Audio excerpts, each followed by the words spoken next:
Assalamualaikum warahmatullahi wabarakatuh. Mustafa Muhammadin sallallahu alaihi wasallam beradi wa tamasyadan sahih jalan ketemu kerapin sallallahu alaihi wasallam kitab Sayyidina Awiyat Dimaski sama sallallahu Husna ba'na wa madina jatina sama masyayina husnil mahadina asqiya malam talamidihi wa asadidu wahid lillahi ta'ala lahumul fatihah.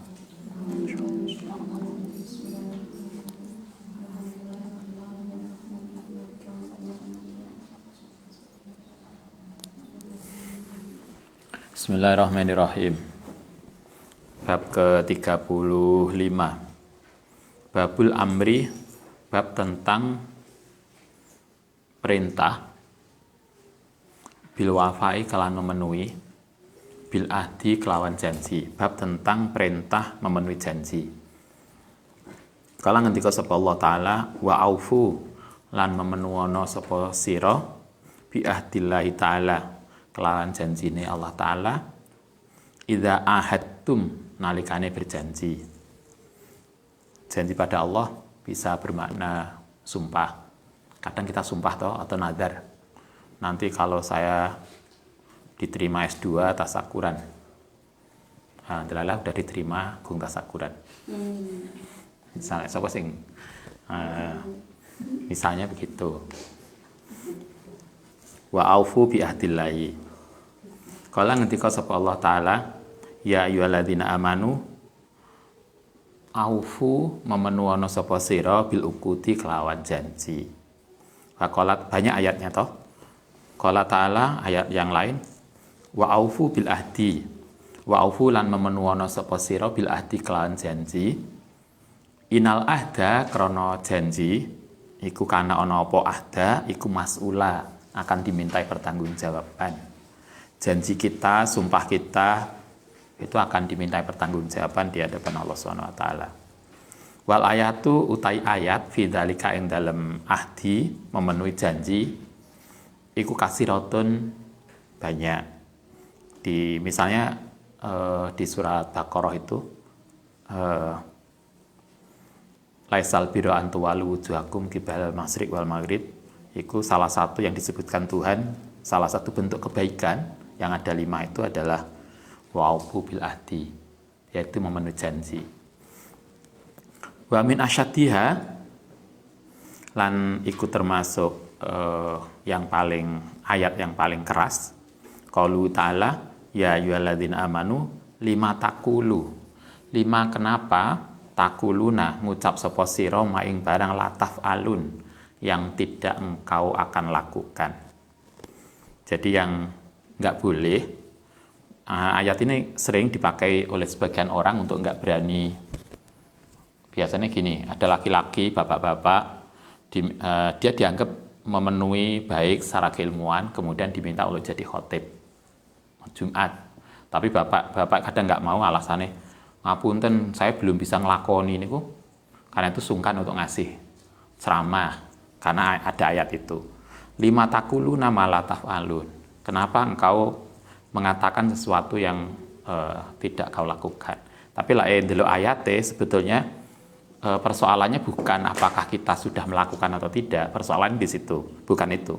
Karena di sini menggunakan fi'il madhi. Bukan fi'il madhi, fi'il mudhari'. 5 takuluna ma la taf'alun. Kenapa engkau mengatakan sesuatu yang engkau tidak akan lakukan? Jadi yang nggak boleh itu adalah kita menyampaikan sesuatu yang kita sendiri tidak mau melakukan. Bukan berarti yang tidak pernah kita lakukan, enggak. Tapi kita tidak boleh menyebutkan sesuatu yang kita sendiri itu tidak mau melakukan. Nah, itulah yang kemudian dipersoalkan oleh Tuhan. Tapi kalau misalnya Anda ngasih mauidhah hasanah tentang pernikahan, terus Anda belum nikah, boleh enggak? Ya boleh, karena sama kan urung nikah. Tapi kan problemnya kan bukan tidak nikah, hanya kita memang belum nikah. Jadi nggak masalah. Ada toh sebagian kita, kalau dulu Ustaz, biasa dulu sebelum nikah itu nggak ngasih mauidhah hasanah karena biasanya diminta ganti ibu atau ganti bapak. Jadi SMA, aliyah terus ngasih mauidhah hasanah pernikahan. Koyoke gaya banget. Padahal kita nggak, ya kita tahunya kan hanya teori aja toh. Kita nggak paham benar. Kita hanya tahu lah ini kita begini. Maka itu tidak masalah. Berarti boleh kita mau idhah, Anda mengatakan tentang sesuatu walaupun kita itu belum melakukan. Yang nggak boleh adalah kita mengatakan sesuatu yang kita sendiri tidak mau akan melakukan. Itu yang nggak boleh. Tapi kalau kita belum melakukan, itu nggak masalah. Yang dipersoalkan adalah kita mengatakan tentang sesuatu yang kita sendiri tidak mau. Malah taf'alun, sesuatu yang kau tidak mau lakukan. Kaburo maktan, kaburo besar. Apa nih maktan, murkane, indallahi atau tidak disukainya, atau siksaannya, indallahi antakulu, yang mengucap sopo siro, malah taf'alun, yang sesuatu yang tidak akan kau lakukan. Orang yang ngomong sesuatu, tapi kemudian kita sendiri nggak akan melakukan, itu pertanggungjawabannya besar. Rawaina fi sahihai Bukhari wa Muslim min an Abi Hurairah radhiyallahu anna Rasulullah sallallahu alaihi wasallam qala ayatul munafiqi salasun. Ini hadis ini masyhur banget. Idza hadasa, tanda orang munafik ada 3. Idza hadasa, nalikane hadasa, berucap, kadzaba, kalau ngomong hoax, update status hoax. Kalau kita sering menyebarkan hoax, marilah kita hati-hati tentang itu. Jangan-jangan nanti kita termasuk itu. Karena itulah Ustadz sering nyampaikan, kalau kita mendapat berita, jangan mudah untuk menyebarkan berita sebelum dipastikan bahwa berita itu benar. Kita kadang tidak jarang toh, dulu berita itu langsung di-share tanpa memastikan berita itu benar atau enggak. Biasanya ada statement apa, kemudian di bawahnya sebarkan, terus kita terpancing. Padahal kita nggak tahu benar apa enggak. Orang yang mudah menyebarkan sesuatu kebohongan itu kan ayatul munafiqin. Karena itulah kita pastikan berita yang kita share itu benar. Kita paham, saya kira kalau kita menerima berita harus dipastikan bahwa dia benar. Sesuatu yang nggak benar tidak bisa kita share. Yang jelas yang tidak benar pasti tidak kita share.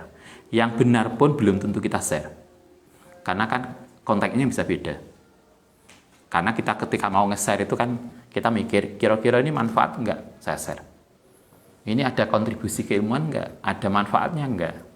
Tidak semua yang benar itu bisa di-share. Gitu kan? Sehingga kita tidak akan mudah untuk menyebarkan sesuatu yang kita sendiri enggak tahu benar salahnya. Nabi mengatakan idza hadasa kadzaba. Salah satu indikator orang munafik adalah kalau update status, kalau bahasa kita sekarang, kalau update status isinya hoax. Kan bahasa kita gitu terjadinya. Orang yang mudah menyebarkan hoax, marilah kita hati-hati. Jangan sampai kita kemudian termasuk ayatul munafiki. Wa idza wa'ada, nalikane berjanji, akhlafa, kemudian apa hal akhlafa, tidak memenuhi, janji gak memenuhi.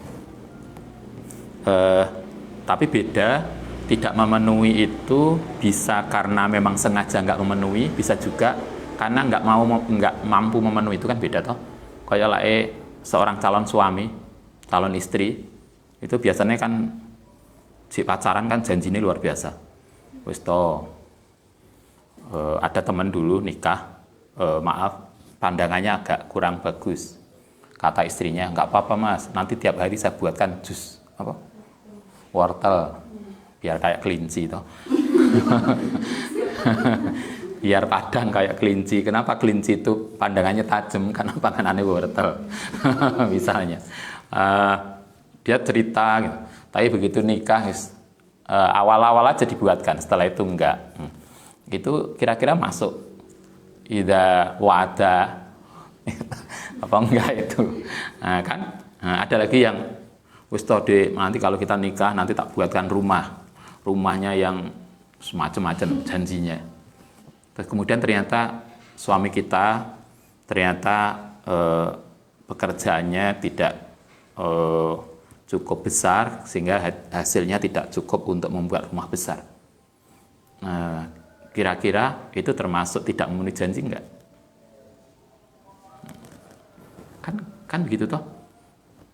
Karena itu kalau dulu Ustadz sama Ibu, Ustadz bilang itu yang minimalis. Saya itu dosen muda, dan gaji saya nggak banyak. Itu kita sampaikan. Jadi kok Ustadz jangan khawatir, saya itu dosen enggak. Kalau Ustadz dulu sama Ibu, saya gaji saya sekian. Loh, Ustadz dulu gaji saya itu pertama 190 cuman sebulan. Mau enggak? Biasalah lah, oh nggak apa-apa, kita nerimo. Itu kan Ibu kan ada, bisa dikontak, bisa dikonfirmasi, nggak apa-apa. Nah saiki kan beda lagi. Ini kurang sama ini. Misalnya. Jadi artinya kan kita masih ingat ngaji Kitabun Nikah. Di dalam Kitabun Nikah itu Ghazali mengajarkan kita ketika mau nikah, kita ta'arufan, maka yang kita sampaikan itu bukan sesuatu yang enak, yang akan terjadi dan kita bayangkan enak, itu wallahu alam bishawab. Itu doa kita. Tetapi yang kita sampaikan adalah sesuatu yang sangat minim. Kemungkinan terburuk itu begini loh. Anda siap nggak dengan kondisi ini? Mestinya begitu. Jangan rayuannya yang kemudian kakek gombale, akeh tadi yang macam-macam. Enggak, masih ingat toh ketika beberapa sahabat di dalam Kitabun Nikah dikatakan, saya itu pekerjaannya begini, saya itu makannya banyak, saya itu tidurnya banyak, kalau kerja itu ngantuan. Kan gitu. Jadi sesuatu yang tidak cukup banyak positifnya itu disampaikan ke calon istri. Mau nggak Anda dengan punya suami kayak begini? Anda juga bisa sampaikan, Mas, saya gak iso masak loh ya, like masak mesti gosong, lah gak gosong asin. Oh, semua macam-macam, mau nggak? Saya juga gak iso nyuci, like nyuci suwek. Saya saking semangatnya. Kalau teliko gosong. Teliko itu gosong apa? Bolong. Terus gitu kan kita harus tahu. Saya dulu kuliah itu juga nggak pinter, IPK saya itu diskusi nggak jelas. Segala sesuatu yang itu maksudnya yang kita sampaikan. Sehingga kemudian kita tahu, oh ini. Itu kondisi sekarang. Kalau kemudian nanti kita menikah, kemudian jauh lebih baik, alhamdulillah. Itulah yang kita doa bersama. Tapi kalau tidak, kita tahu dulu kan ini. Gitu kan. Inilah yang kemudian perlu kita pahami. Wa idza wa'ada akhlafa, ketika berjanji tidak memenuhi. Wa idza tumina, ketika dipercaya khona, kemudian khianat. Wa zata fi riwayat Muslim wa in soma.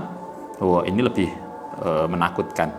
Kalau di Sahih Muslim bahkan ayatul munafiki, orang itu disebut atau dianggap mempunyai sifat munafik.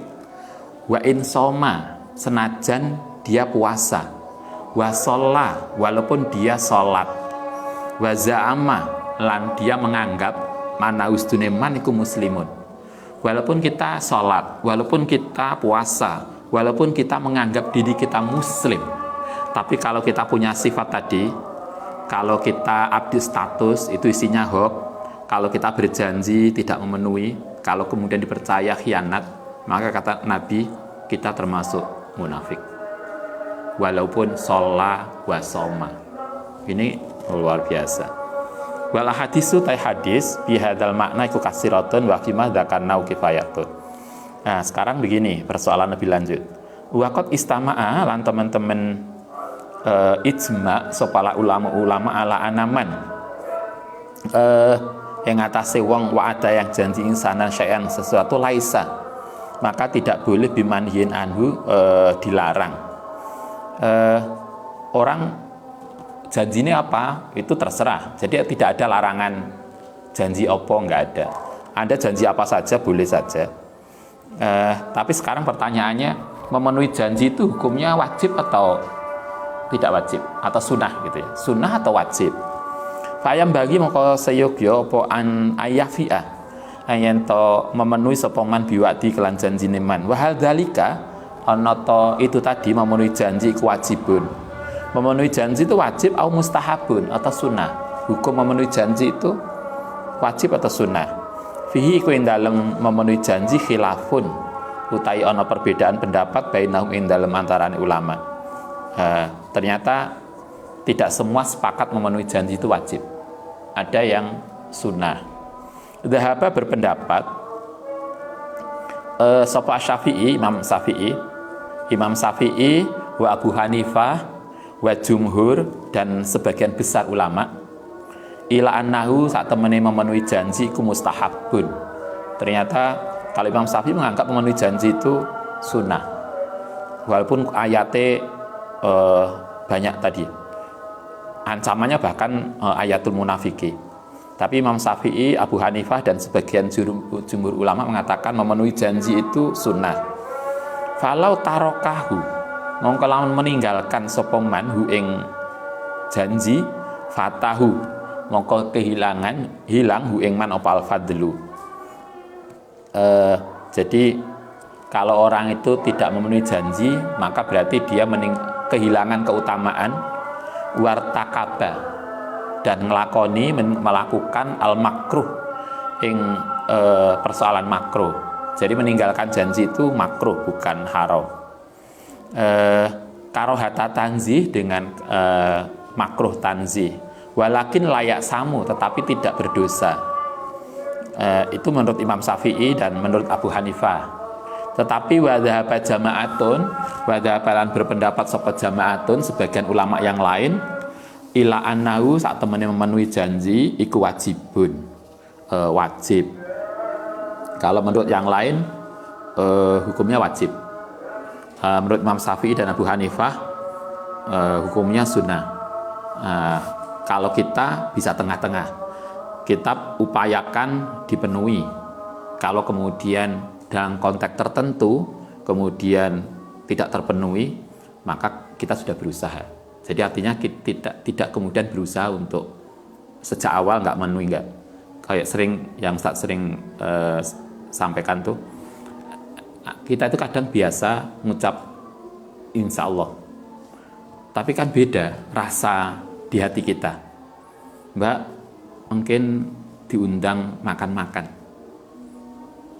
enak loh Mbak masak oh insya Allah, tapi dalam hati kita akan datang. Mbak mungkin roan gitu.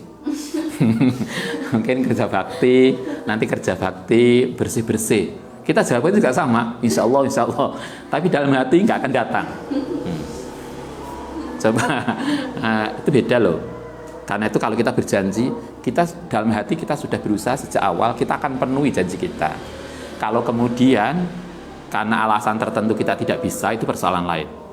Tapi kita sejak awal jangan sampai kemudian sejak awal sudah nggak ingin teko, nggak kayak tadi insya Allah, karena dia udah ngerokan digolei sampai mari nggak datang. Tapi lah diundang makan, oh insya Allah belum wayahe wis teko. Itulah yang kita harus beda. Jadi marilah kita berusaha memastikan dalam diri kita, kalau kita berjanji maka kita upayakan untuk kita penuhi. Sejak awal kita niatnya memenuhi janji tadi. Tapi kalau kemudian tidak bisa, itu semoga Allah mengampuni kita. Kala ngendika sapa Imam Abu Bakar Ibnu Arabi Al-Maliki, ajaluman luweh agunge seseorang, orang yang paling agung dhahaba yang berpendapat ila hadzal madhabi maring pendapat ini ku Umar bin Abdul Aziz. Salah satu orang yang berpendapat tentang memenuhi janji itu adalah Umar bin Abdul Aziz. Dan Umar bin Abdul Aziz, Anda masih ingat, beliau adalah salah satu khalifah Bani Umayyah yang sangat terkenal. Beliau adalah keturunan Umar bin Khattab yang dari menantu seorang perempuan penjual susu yang sering Ustaz sampaikan itu. Qala wa dhahabat. Tadi kalau pendapatnya tadi dua. Yang pertama wajib. Yang kedua adalah Imam Syafi'i, Abu Hanifah. Yang wajib tadi salah satunya adalah pendapatnya Khalifah Umar bin Abdul Aziz. Itu wajib. Yang kedua sunnah. Yang sunnah tadi pendapatnya Imam Syafi'i dan Abu Hanifah. Nah, sekarang ada pendapat ketiga. Wa dhahabat lan berpendapat soal Maliki. Imam Maliki, mazhab Maliki berpendapat mazhaban salisan, pendapat yang ketiga. Berarti beda dengan yang wajib dan beda dengan yang sunnah. Anau ini tabatal.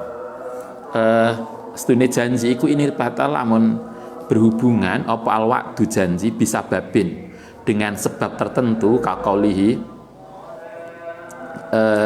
dengan seperti ucapan seseorang. Kalau janjinya tadi terkait dengan persoalan tertentu seperti ini, tazawwaj nikah sapa sira walaka lan kedue sira kada. Misalnya ada kayak tadi, Mbak lai sampean mau nikah dengan saya, wis to beres-beres. Soal omah nanti njaluk bapak sampean. Misalnya soal ini njaluk. Nah, ini kan sama toh, tazawwad walaka kada. Kayak janji kalau kita mau nikah itu sampean mau nikah dengan anak saya, ada kan masyarakat begitu sebagian.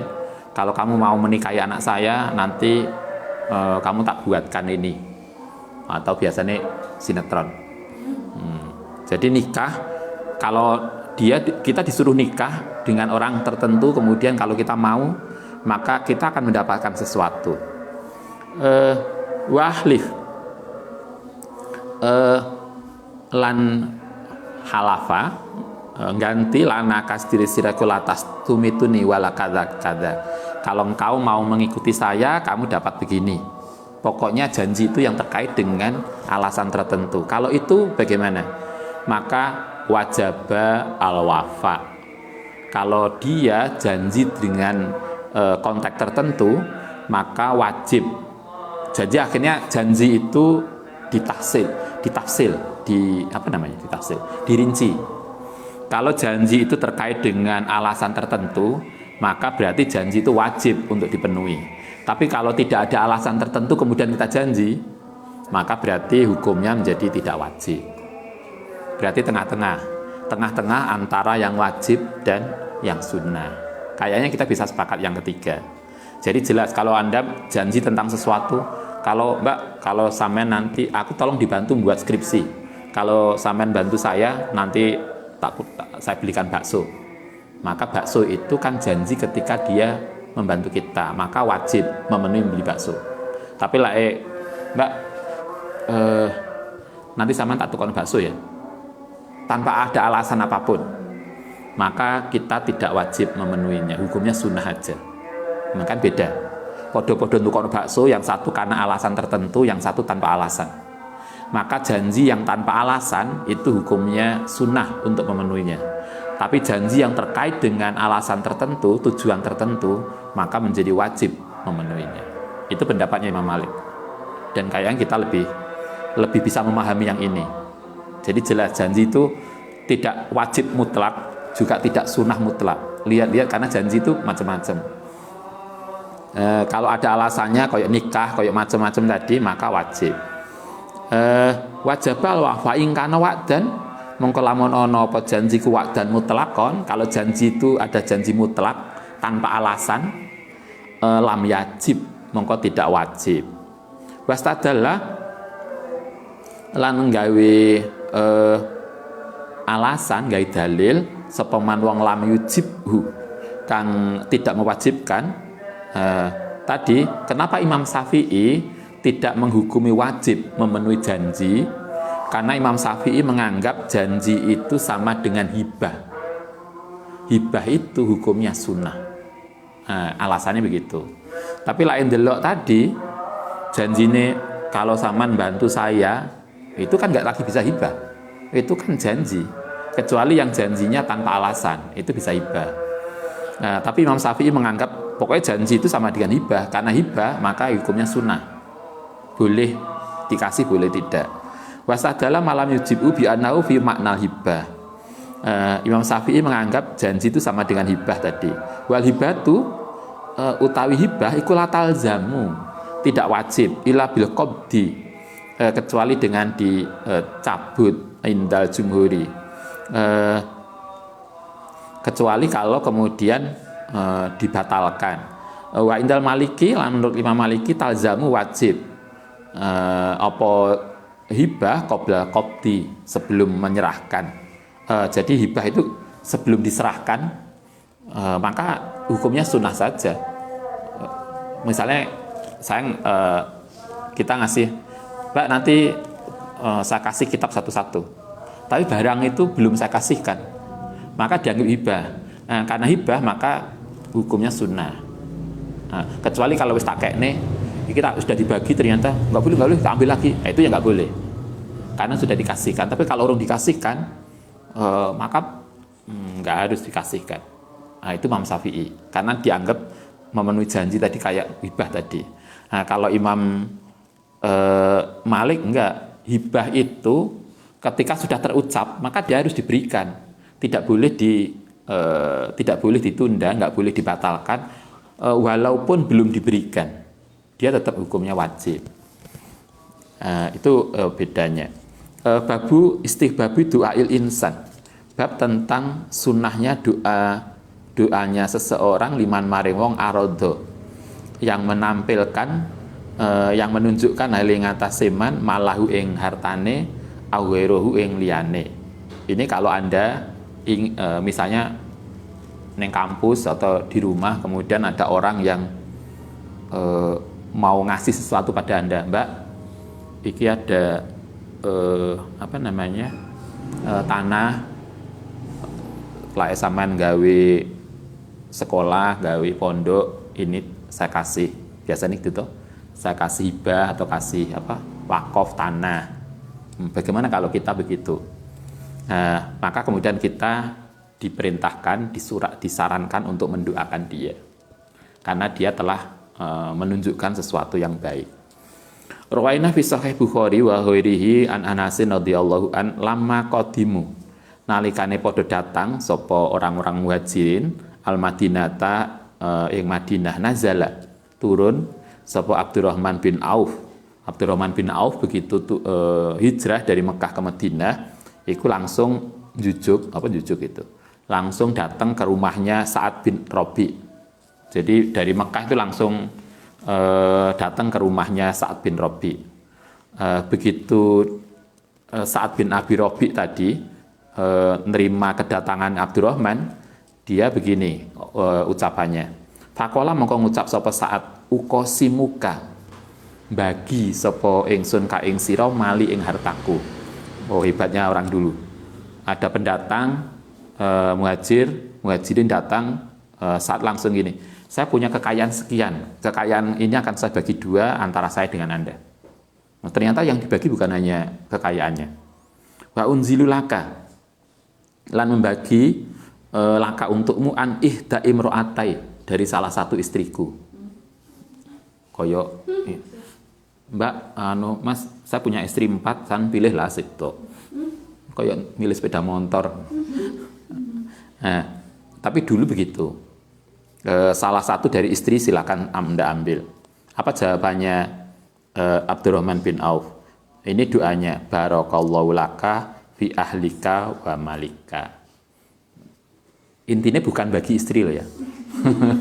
Ini kok sing klesak-klesik enak yang bagi istri. Bukan bagi istri, tapi intinya adalah doa barakallahu laka. Artinya kalau kita dikasih sesuatu, jangan lupa mendoakan orang yang ngasih. Sejak kemarin kita diingatkan dalam banyak hadis, jangan lupa mendoakan orang yang telah berbuat baik pada kita. Apakah itu berbuat baiknya dengan harta atau itu dengan sikap dan perbuatan. Oke. Bagaimana kalau yang berbuat baik itu non muslim? Kadang mungkin kita kenal non muslim, kemudian orang non muslim tadi berbuat baik pada kita, boleh nggak kita mendoakan? Ini bab selanjutnya, babuma yakulu, bab tentang sesuatu yakulu kang ucap ing mas sopal muslimu lidhimi, kepada orang non muslim dhimmi, kafir dhimmi artinya orang yang non muslim yang hidup bersama kita di dalam satu kesatuan negara kayak kita di sini. Kita muslim kemudian ada non muslim, maka kan mereka adalah teman seperjuangan di dalam negara.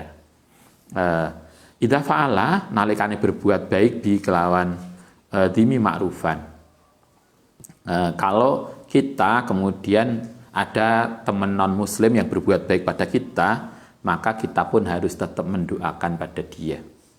Dan itu bukan hanya sahabat, yang mendoakan itu Nabi. Ketika Nabi diperlakukan baik oleh seorang Yahudi.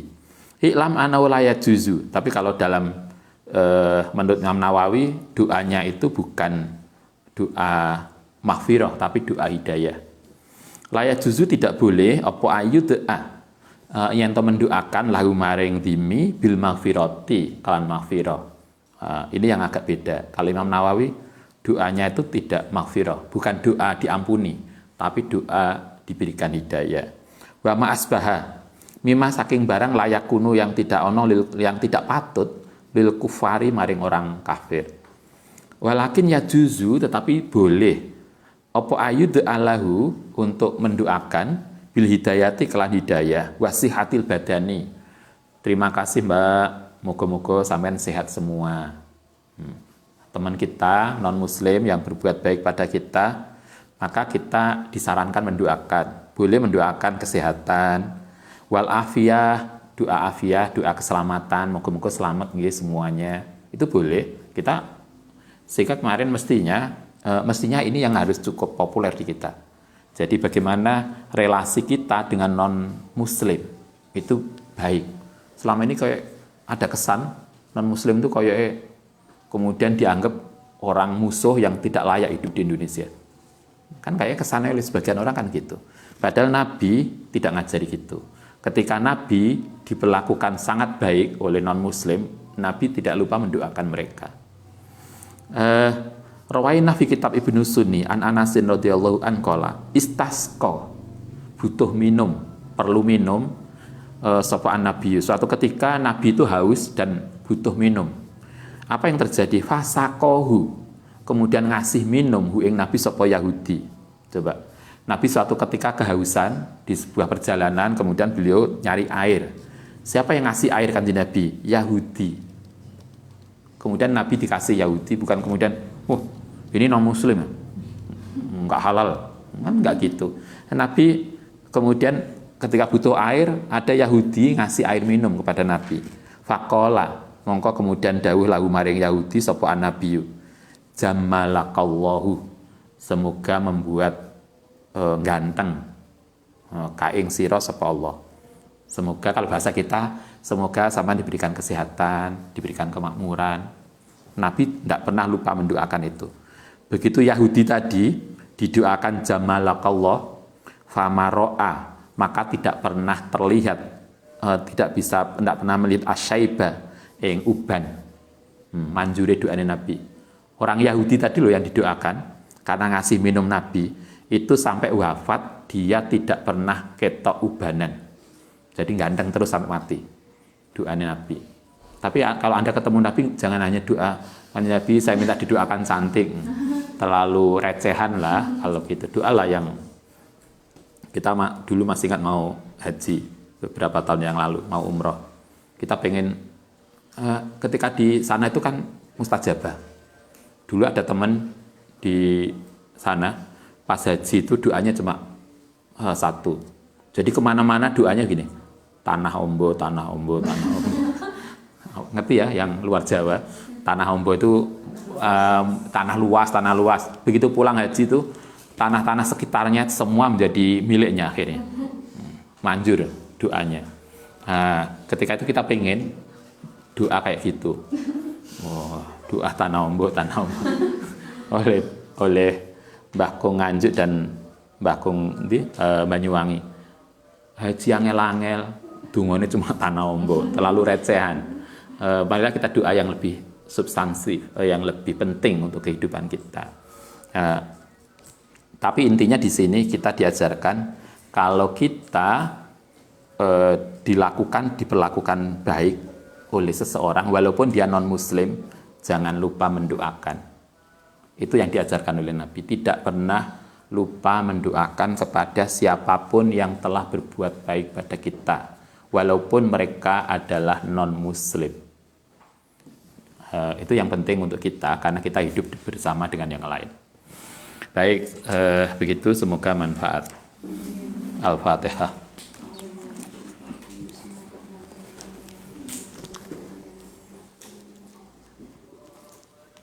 Rabbana fa'na bima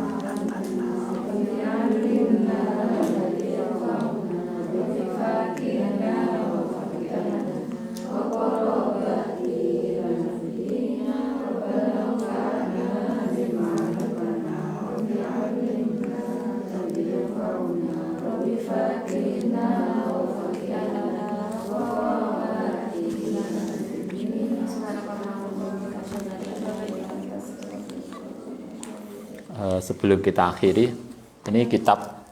Oke. Oh ya. Ini ada kitab yang